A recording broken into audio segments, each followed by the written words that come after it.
সম্মানিত ভিউয়ার্স, আমাদের বিভিন্ন কাজেই কম্পিউটারে বিভিন্ন ফাইলকে আমরা জিপ করি এবং কখনো কখনো জিপ থেকে আনজিপ করতে হয়। অর্থাৎ জিপ করলে ফাইলের সাইজ কমে যায় এবং সহজে আমরা একাধিক ফাইল একসাথে ইমেইলে বা গুগল ড্রাইভে কারো কাছে পাঠিয়ে দিতে পারি।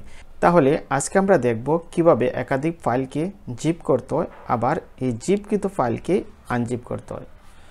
যখনই আপনারা কোনো ফাইলকে জিপ করতে চাইবেন তখন আপনাদের কাছে এই উইন্ডার নামে আমি দেখাচ্ছি আপনাদের এরকম একটি সফটওয়্যার আপনাদের প্রয়োজন হবে। অর্থাৎ এই সফটওয়্যারটা যদি আপনার ল্যাপটপ বা কম্পিউটার না থাকে তাহলে অবশ্যই অনলাইন থেকে এই উইন্ডার সফটওয়্যারটি ইনস্টল করে নেবেন। এখন যদি চাই আমরা এক বা একাধিক অর্থাৎ যত খুশি তত ফাইল জিপ করব, তাহলে সবগুলো ফাইলকে আমি এভাবে সিলেক্ট করব। দেখেন আমি এই 4টা ফাইল সিলেক্ট করলাম, তারপর রাইট ক্লিক করব।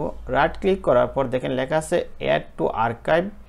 এই যে অ্যাড টু আর্কাইভ এখানে ক্লিক করার সাথে সাথেই দেখেন এই যে উইনরান নামে একটা যে ডেস্কটপে এটার নাম হবে কি, আমি এটাকে নাম দেব zip, ZIP zip.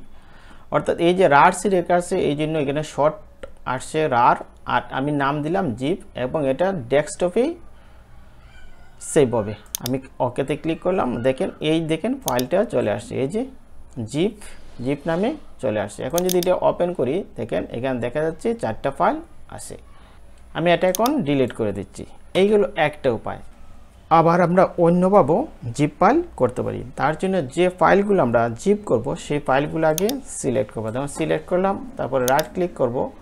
Right click করার পরে যে সেন্ড টু লেখা আছে সেন্ড টুতে ক্লিক করব। তারপরে লেখা আছে দেখেন কম্প্রেসড জিপ ফোল্ডার, এটা সিলেক্ট করলাম। দেখেন এই ফোল্ডারের নামটা চলে আসছে। আমি এখানেও নাম দেব জিপ, ZIP জিপ হয়ে গেল। এখন আমরা দেখব এই জিপ ফাইলটাকে আমরা কিভাবে আনজিপ করব। তার জন্য আপনার কম্পিউটারে উইন্ডোজ সফটওয়্যারটি লাগবে। আপনার অবশ্যই উইন্ডোজ সফটওয়্যারটি ইনস্টল করে রাখবেন। তারপর এই জিপ ফাইলটাকে যদি আমরা আনজিপ করতে চাই তাহলে এটারে রাইট ক্লিক করব। রাইট ক্লিক করার সাথে সাথে দেখেন লেখা আছে এক্সট্রাক্ট ফাইল, অর্থাৎ সম্পূর্ণ ফাইলটি এখানে এক্সট্রাক্ট হবে। আমি এক্সট্রাক্ট ফাইলে ক্লিক করলাম, দেখেন এইভাবে আসবে। তারপর ওকেতে ক্লিক করবেন, দেখেন এটা এক্সট্রাক্ট হয়ে গেছে। কোথায় হয়েছে? এই দেখেন একটা নতুন একটা ফোল্ডার হয়ে গেছে। এই যে ফোল্ডারের ভিতরে দেখেন আপনার এই ফাইলগুলো আপনি দেখতে পারবেন। এভাবেই আনজিপ করা যায়।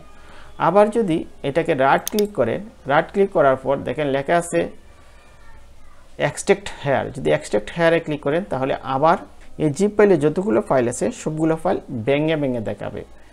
এক্সট্রাক্ট হেয়ারে ক্লিক করলাম, দেখেন ইয়েস টু অলে ক্লিক করবেন, দেখেন সবগুলো ফাইল ভেঙে দেখাবে। এই দুভাবে আপনারা এই ফাইলকে জিপ থেকে আনজিপ করতে পারবেন। তাহলে প্রিভিউয়ার্স, ভিডিওটি আজকে এই পর্যন্তই। ধন্যবাদ সবাইকে।